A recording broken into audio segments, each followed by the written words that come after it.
Hey y'all, this is the Think Madame. Y'all, I am so sorry. I think that over the past 2 or 3 weeks, during the time when Ambitions came out and I did the second episode, I did it and I don't know if it got deleted or not because I was uploading stuff and some of the stuff wouldn't upload. And when I upload stuff, I delete the videos to make room on my phone and all that stuff. I don't have a cloud. I ain't paying for that. Y'all, I don't remember if I still have it somewhere or not, but I am so sorry. But yeah, I'm doing right now, I'm doing the third one over because I don't have my notes on the second one. I'm not going to rewatch it. So yeah, this is what y'all about to get right now. It's the third one, and the fourth one will come sometime next week, hopefully. But yeah, y'all, I am so sorry because I did both of them. I don't know what happened. So y'all, the third episode, which was the episode before this very last one that aired, the mayor was actually in the middle of trying to call his side chick, and he has a few people that he deals with, and I'm just like, bruh, you need to sit down. Like, y'all need to just stop with this beard situation. It's a lot. Well, beard-esque. That I'm gonna say it like that because it's the most that's going on. And they basically had us thinking. I think he was actually trying to call his baby mama, which is his wife's seamstress designer, whatever, who is the woman who dates the football player. But they actually brought in the woman who he works with. That one time, it was one time that I don't remember if it was the second episode or not. Anyway, he was about to sleep with a woman at his job, and then he got interrupted. So yeah, it was this woman at his job. Anyway, what happened was with this episode, Amara ended up calling her in. And, she's trying to act like her nose is squeaky clean and all that. And so she was like, do you know why I brought you here? And she basically tried to act as if she didn't know what was going on. And Amara was like, look, I brought you in because y'all are being accused of accepting kickbacks and contract skimming, misappropriating funds. And so she was just looking like, ooh, wait a minute, baby, let me sit back down and try to come up with an excuse to get out of this because I'm the one who's going to go down for this, I'm pretty sure. So yeah, let me go ahead and clear my name. So anyway, the side chick was actually at his office, outside of his office, outside of his actual literal office, waiting on him, his doors and such. And he was just like, I'm trying to call you, whatever. Y'all, anyway. And she went in to talk to him. And she really went in trying to be serious in a way because she was trying to pitch her business idea to him.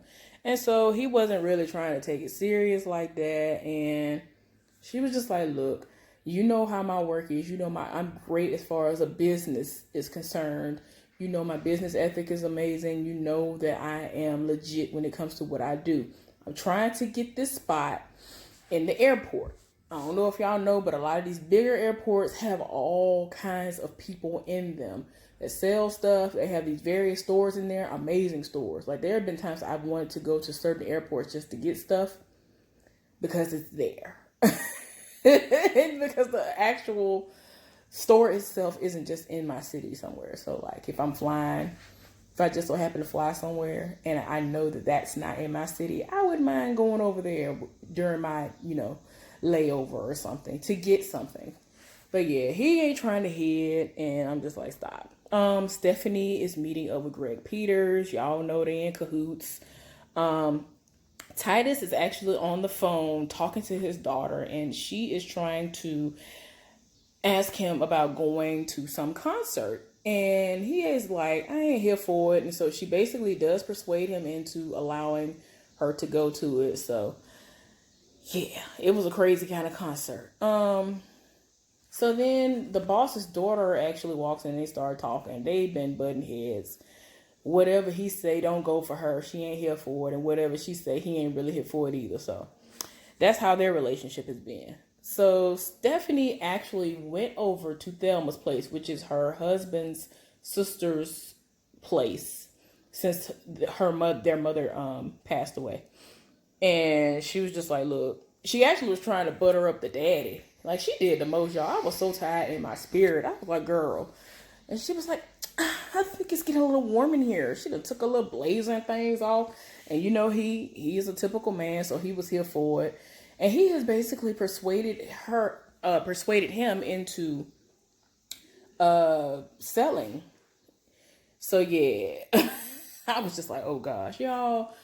Rondell comes back from like running some kind of errand to go get something and was like, girl, what you doing here? Like, you can go and get from around here. We ain't selling to Greg.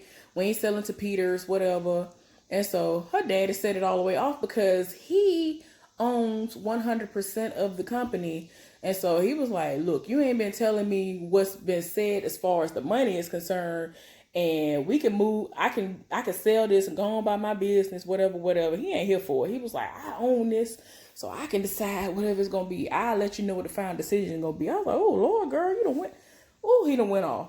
He said I might accept it. I said, oh gosh, y'all. So anyway, the office fling met up with the mayor to tell him what went down when she met up with Amara, and he tried to make it seem like, don't worry about it, everything gonna be all right. So she was looking like, well, it better be. Titus and the boss's daughter are still talking, and he ended up canceling something that she was gonna put in the paper. She was so mad about it, y'all. It was crazy. Anyway, later on that day, Stephanie appeared at this bar that Titus was at. Titus was at this bar because his coworker wanted to get him away, and it was like, I know you're working hard, and he knew that he didn't really know the lay of the land. It's kind of like a welcome to Atlanta quote unquote type of situation. And like, look, this is a really cool place to go when you want to wind down and get you something to drink, and the entertainment is amazing. And he was like really here for it. Like, you could tell the live entertainment was really cool. Y'all, I was tired. I was so tired. He had a moment of weakness in his mind and thinking about Stephanie, and I was just like, stop. Anyway, the boss and the daughter, Purefoy and his daughter, they met up and they were talking, and word got back to the daughter that Titus had gone out with one of the black colleagues, and apparently there aren't that many black people at that company. And she was like, he might be plotting something. They're the only ones here. And he was just like, I have confidence in him. I don't think he's doing nothing behind your back. I'm not worried about all of that. And yeah, she trying to make it seem like you need to be worried about him causing problems for us. And he just, at the moment, he ain't really worried about all that. Y'all, so the baby mama let the mayor into the place that he, pays the bills at. And he was acting like he wanted to know more about the proposal and all this. So then her actual boyfriend shows up. He had to go hide in the closet, the bathroom, or wherever he was at. Y'all know the mayor had a little thing where he was like, do what you do, but don't have your man over here. Don't be having no sex with him over here. Don't have sex at all with nobody unless it's me anyway. But yeah, y'all, he wanted what he wanted, and he's dumb if he ever thought that she wasn't having sex with her man anyway. Her man ain't no ugly dude anyway, so you can get on somewhere. You got a whole wife over there. You do what you do. Don't worry about what's going on over here. That's what I wanted to tell him. But y'all, they was getting it in, and he was angry. So when he finally left, he came out, and he was hulking up, and he was mad. And I was just like, stop. Anyway, tell me why Titus and Amara's daughter came home looking like somebody from like extreme Afro punk going on, which there's nothing wrong with. I'm just saying I was not expecting that.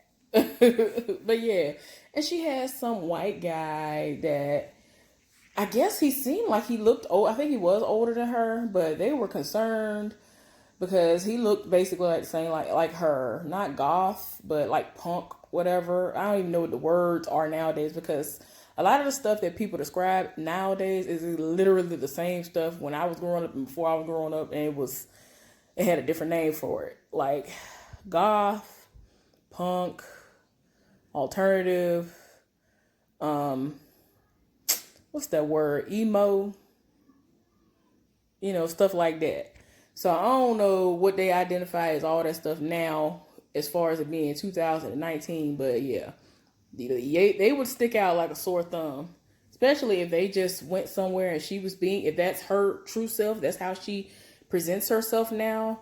Her family would probably be like, "Oh no, we ain't got time for this, y'all." Anyway, so it was a lot.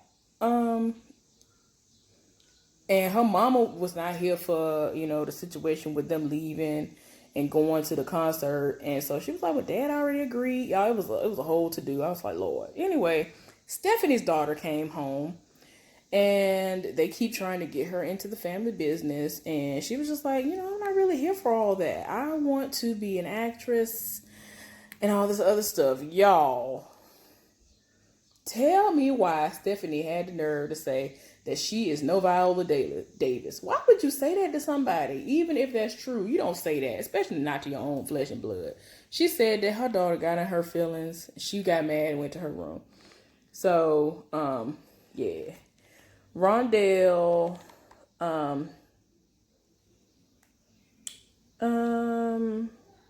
Rondell apparently is in the middle of having a conversation with her brother, and Stephanie interrupts that, and it was a whole to do, and she went off, and y'all know how that situation can get real sticky with all of them getting in the same room, and he don't play when it comes to his sister, and his wife already get on his nerves, so that could go either way. And even though they're trying to keep up appearances, it's just a lot. So Stephanie's daughter showed up to wherever the Purefoy daughter lives. They were talking and all this other stuff, and they had a moment. That's all I'm gonna say. They had a moment. So yeah, after she had released all of her aggression at the Purefoy girl's house, she ended up going back home, and so her mama apologized to her, and she was just like, she just wants her to be the best Carlisle that she can be. And her daughter read her and was like, but you're not even a Carlisle. Like, calm down. Y'all, Titus said that he is done living in the past, and he wants to move forward with Amara. So they've been doing pretty good. So I'm here for it, y'all. Anyway, the mayor and the dad are out at dinner, and the daddy is ready to get out of this stuff. He ain't got time. He ready to move. Go ahead and sell that mess. He don't care. So yeah, that was all that happened with that episode. I don't want to go into the other one just yet, but yeah, it's coming. It's gonna come hopefully sometime for next week, because I be going through. It's a lot, and because like I said, I had already recorded all this stuff before, and I'm just like, ugh. There was some stuff going on, and stuff that normally takes 2 minutes to upload, it was saying 2 hours, and I was just like, no. Anyway, y'all, hopefully you enjoyed this review, and I want all my reviews to be short like this, 15 minutes or less. So anyway, y'all encourage me and help me to get through these as quickly as possible. Anyway, I hope you have a good one. Bye.